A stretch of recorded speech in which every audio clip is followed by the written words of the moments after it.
हम अक्सर जीवन में आज़ादी की बात करते हैं, लेकिन क्या हम जानते हैं कि यह आज़ादी वास्तव में किससे मुक्ति है? योग प्रणाली के अनुसार हर व्यक्ति 5 शरीरों से बना है। भौतिक शरीर, मानसिक शरीर, ऊर्जा शरीर, आकाशीय शरीर और आनंदमय शरीर। कर्म मुख्य रूप से पहले 3 शरीरों पर अंकित रहता है। जब हम इन 3 शरीरों को सही तरीके से नियंत्रित कर लेते हैं, तो हम उस स्थिति तक पहुंच सकते हैं जहां कर्म का जाल कोई असर नहीं डालता। परंतु इस राह पर चलते हुए अधिकांश लोग अपने कर्मों के जाल में फंस जाते हैं और इसी वजह से वे कभी भी आज़ादी का अनुभव नहीं कर पाते। एक बार ऐसा हुआ। विक्रम, एक युवा व्यापारी जो शहर के एक बड़े इलाके में रहता था, अपने कारोबार को बढ़ाने के लिए कड़ी मेहनत कर रहा था। वो न केवल अपने काम में पूरी तरह से डूबा हुआ था, बल्कि उसके दिमाग में हमेशा नया तरीका, नई रणनीति और बेहतर लाभ का ख्याल घूमता रहता था। उसका जीवन पूरी तरह से व्यवसाय और आर्थिक समृद्धि के चारों ओर घूमता था। उसने अपने जीवन की बहुत सी महत्वपूर्ण चीजों को छोड़ दिया था। समय नहीं मिलता था, परिवार के साथ दोस्तों से मिलने का कोई मौका नहीं था और खुद के लिए भी कभी समय नहीं निकाल पाता था। एक दिन विक्रम ने तय किया कि वो एक लंबे वीकेंड पर बाहर जाएगा, ताकि वो मानसिक शांति पा सके और अपने जीवन की दिशा पर विचार कर सके। उसने हिमालय की ओर जाने की योजना बनाई, ताकि वो एक शांत वातावरण में बैठकर जीवन के बड़े सवालों का हल खोज सके। हिमालय में एक छोटा सा गांव था, जहां वो अकेला रहना चाहता था। एक सुबह विक्रम ने फैसला किया कि वो जंगल में सैर पर जाएगा। उसके साथ एक साधारण बैग था, जिसमें थोड़ा खाना, पानी और एक किताब रखी थी। वो एक शांत नदी के किनारे बैठकर आराम से किताब पढ़ने लगा। दोपहर का समय था, सूरज की किरणें नदी के पानी में छवि बना रही थीं और विक्रम को महसूस हो रहा था कि इस शांत वातावरण में वो कुछ खास अनुभव करने वाला है। लेकिन तभी कुछ अजीब हुआ।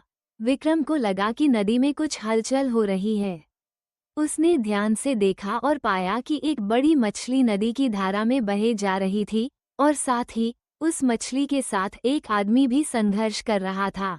वो आदमी नदी के किनारे बैठा हुआ था और मछली की डोरी उसके हाथों में थी।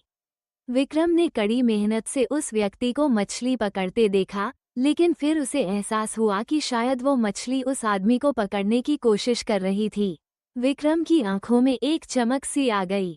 वो सोचने लगा, क्या सचमुच मैं भी उसी मछली की तरह अपनी जिंदगी में फंसा हुआ हूँ? वो व्यक्ति, जिसका नाम अर्जुन था, मछली को पकड़ने में व्यस्त था, लेकिन यह उसकी कहानी थी कि वो इस संघर्ष में फंसा हुआ था। अर्जुन के साथ बातचीत करते हुए विक्रम ने पूछा, तुमने अपना जीवन कैसे जिया है? तुम्हें क्या लगता है, तुम इस संघर्ष से बाहर निकल पाओगे? अर्जुन ने जवाब दिया, मुझे तो बस यही लगता है कि मुझे इसे पकड़ने की कोशिश करनी है, लेकिन क्या तुम्हें लगता है कि मछली खुद को पकड़ने की कोशिश कर रही है? विक्रम ने सिर झुकाया और समझा कि यह सवाल केवल अर्जुन का नहीं, बल्कि हर किसी का है। क्या हम अपनी जिंदगी चला रहे हैं या हमारी जिंदगी हमें चला रही है? विक्रम ने महसूस किया कि अर्जुन ने अपने जीवन के उद्देश्य और अपनी मेहनत को बाहर से देखा है, जैसे एक मछली और शिकारी का खेल।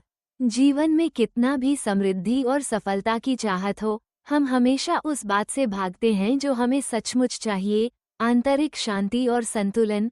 कुछ समय बाद विक्रम ने अर्जुन से पूछा, तुमने कभी सोचा है कि अगर हम मछली की तरह संघर्ष करते रहते हैं, तो हमें शांति कब मिलेगी? अर्जुन कुछ देर चुप रहा, फिर उसने कहा, शायद मुझसे ही गलती हो रही है। शायद मुझे किसी चीज को पकड़ने के बजाय उसे छोड़ देना चाहिए। लेकिन छोड़ने के बाद क्या होगा, यह मुझे नहीं पता। विक्रम ने सिर झुकाया और कहा, जब तक तुम इसे पकड़ने की कोशिश करोगे, तुम्हारा संघर्ष खत्म नहीं होगा। तुम्हारे भीतर का कर्म वही है जो तुम्हें बार बार उसी परिस्थिति में डालता है। हमें कर्म को अपने अस्तित्व से बाहर निकालने की आवश्यकता है, तभी हम शांति पा सकते हैं। विक्रम ने महसूस किया कि वो खुद भी इस जाल में फंसा हुआ था। उसने अपने जीवन में जिस प्रकार की दौड़ लगाई थी, वह भी कभी न कभी उसे किसी मछली की तरह ही उलझा देती।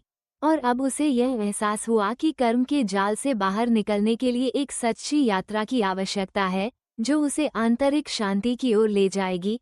वो समझ गया कि इस संसार में सभी लोग अपनी अपनी मछली पकड़ने की कोशिश कर रहे हैं, लेकिन अंततः ये कोई नहीं समझ पाता कि वो स्वयं ही इस खेल का हिस्सा है। एक दिन विक्रम ने तय किया कि वो सिर्फ अपनी सफलता के बारे में नहीं सोचेगा, बल्कि इस यात्रा में खुद को जानने की कोशिश करेगा। ये यात्रा कर्मयोग की ओर एक कदम और बढ़ गई, जहां कर्म के जाल को पहचानकर उसे बिना किसी मोह के किया जाता है और अंततः उस जाल से मुक्ति मिलती है।